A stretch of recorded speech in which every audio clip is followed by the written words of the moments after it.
A legtöbbeknek ugye a Hortobágy maga az csak egy puszta, és azt gondolják, hogy a melegen kívül nincs semmi.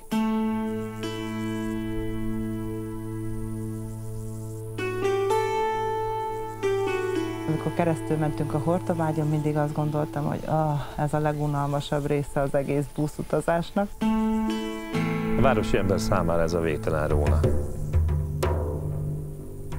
Azt a végtelennek tetsző pusztát kell tudnunk bemutatni egy-egy pillanatba sűrítve.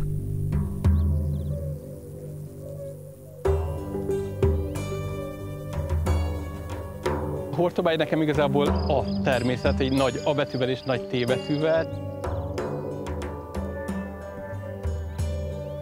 Ez a múltunk, ez a gyökerünk. És itt erre próbáljuk felhívni a figyelmet igazából az ember és a természet kapcsolatára. Európában nem sok olyan hely van, ahol azt érezhetjük, hogy egy olyan helyen vagyunk, ami akár több ezer év és pont ugyanúgy nézett ki. Tehát igazából egy pici időutazás is eljönne a Hortobágyra.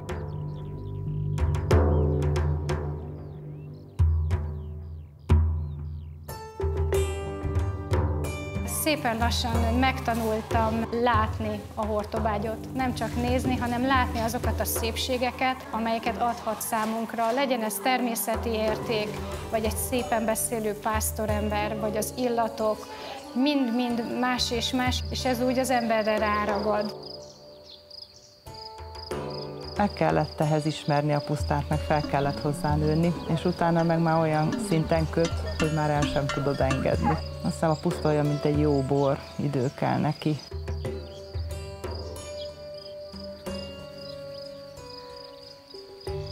Maga a Hortobágyi Nemzeti Park mint kultúrtáj lett a világörökség része.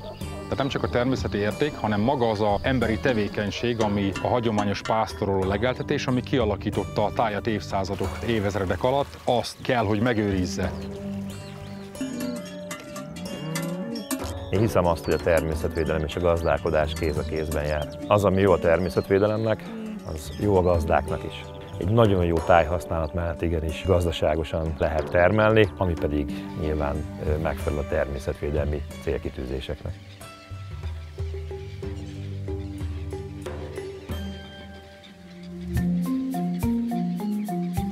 A munkámnak ez egy ilyen kemény fizikai erőfeszítés jelentő része, de nagyon élvezetes és kárpótol. Ma már őri munkámnak része az, hogy olyan helyekre juthatok el, ahol egyébként hát csak speciális engedéllyel, de amikor még ifjú titánként, kezdő madarászként azért róttuk így a hadastavaknak a vadregényes tájait, azért bejöttünk ilyen helyekre.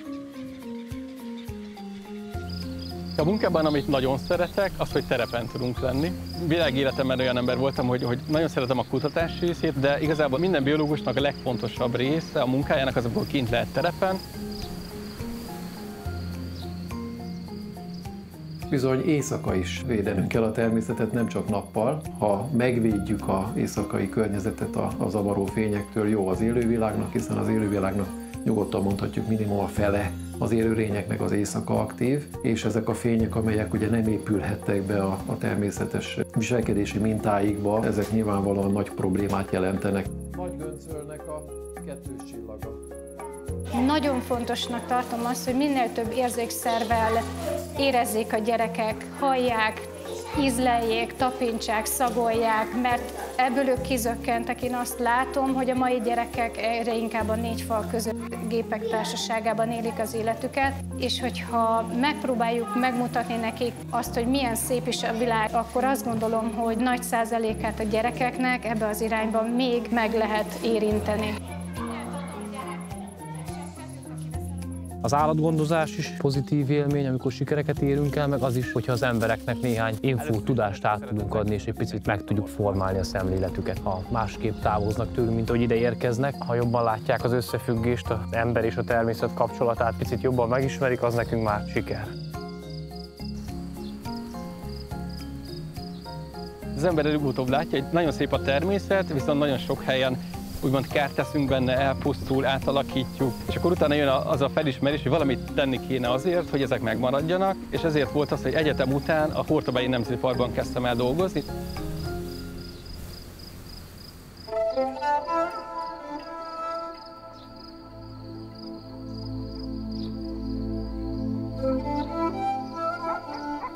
pásztorok azok, akik ezeket az állatokat úgymond sajátjuknak tekintik, és ezt a termőföldet sajátjukként ismerik el. Ha ez nem így lenne, a puszta nem így néz neki.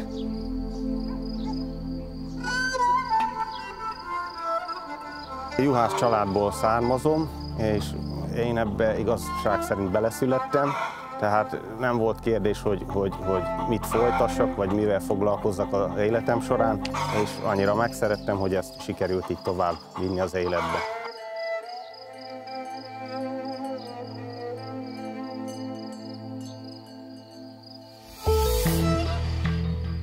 Jelen pillanatban a borjakkal együtt közel 3000 magyar szürke szarvasmarhát legeltetünk, közel 2500 rackával járjuk a pusztát, és hát nagyon szép bivajállományunk is van. Megvan a sport, a mozgás. Nem kell este még elmenni a fitness edzőterembe, hogy lemozogjam magamat.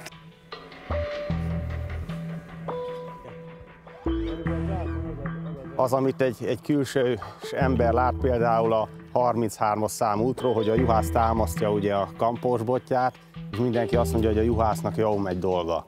Na hát az az ember az egyáltalán nem lát bele a juhásznak a napi teendőjébe, hiszen egy ilyen eletési időszak ez nagyon nagy megerőltetéssel jár.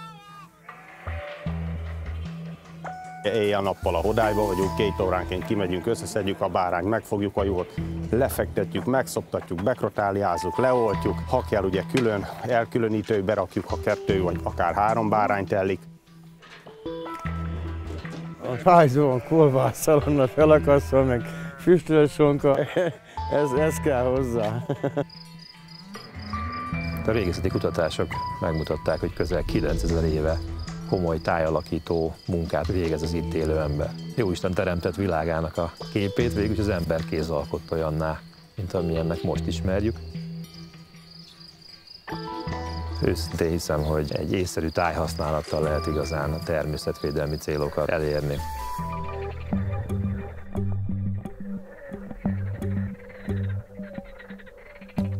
Kicsi gyerekkorom óta már járkáltam kint rizstelepeken, felfedeztem azt, hogy milyen színes élővilág van ott, és ez a víz, ez fontos, kulcsfontosságú bizonyos fajok szempontjából.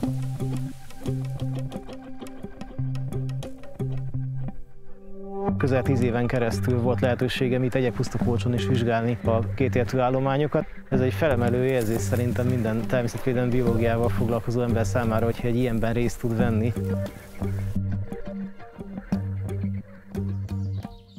A gyerekkoromban is a növényekkel, az állatokkal kapcsolatba kerültem, rovaráztam, már általános iskolás koromban, ökológusként végeztem, és onnantól kezdve úgymond az elképzelések szempontjából egyenes volt az út, hogy én egy nemzeti parkban szeretnék dolgozni. A természetvédelmi őri állás látszott olyannak abban az időben is, aki leginkább a terepen tölti a mindennapot.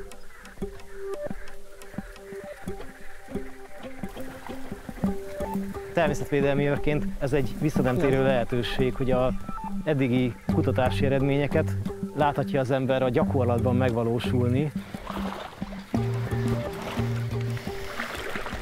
Úgy gondolom, a munkámnak a legszebb része ez, amit most éppen csinálunk, hogy felfedezzünk olyan természeti értékeket, amelyek tudjuk, hogy ritkák, és ugye a mi segítségünkkel még adott esetben ezek fejleszthetők, bemutathatók a nagy közönség számára. Szívem egyik csücske, nagyon szeretem a ragadozó madarakat, ezen belül a rétisast különösen. Minden olyan idő, amit a természetben kint tudok tölteni, az arany számomra.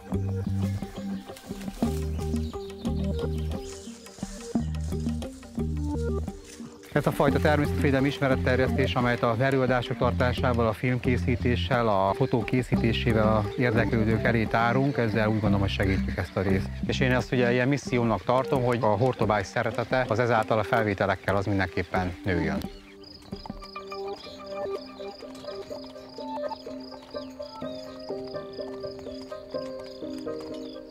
Szerintem az a legfontosabb, hogy megértsék az emberek, hogy a természet nélkül nem lehet élni. És nem az a lényeg, hogy tudjon 10 plusz fajt, amivel hazamegy, hanem az a lényeg, hogy amikor itt volt, jól érezte magát, és szívesen visszajönne ebbe a környezetbe, amit mi természetnek hívunk, és nagyon fontosnak tartjuk.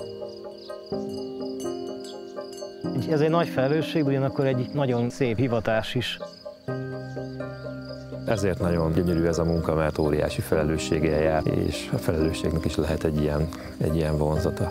A Hortobágyi Nemzeti Park Igazgatóság az elmúlt években olyan tájrekonstrukciós munkákat végzett, ami pontosan a vízmegőrzést szolgálta. Eltüntettük azokat a csatornákat, amik tovább szállították volna a pusztát. Én őszintén remélem, hogy ez a paradicsomi állapot, amit itt látható, még hosszú évtizedekig megmarad. Komoly erőfeszítéseket teszünk annak érdekében, hogy a jövő nemzedékek számára is legyen mit bemutatni, és egy olyan egészséges természeti környezetbe tudjanak felnőni, ami nekünk még természetes volt. Kialakul egy olyan közösség, amivel az is az egyik célunk, hogy hát ha a következő természetvédelmi szakember csapatot felnevelhetjük, hogyha belőlük kikerül egy-egy természetvédelmi őr vagy botanikus, akkor azt gondolom, hogy elértük a célunkat. Nem kell mindenkinek biológusnak lenni, hogyha nagy lesz, nem kell mindenkinek természetvédőnek lenni, hanem mindenkinek a szívében zöldnek kell lenni.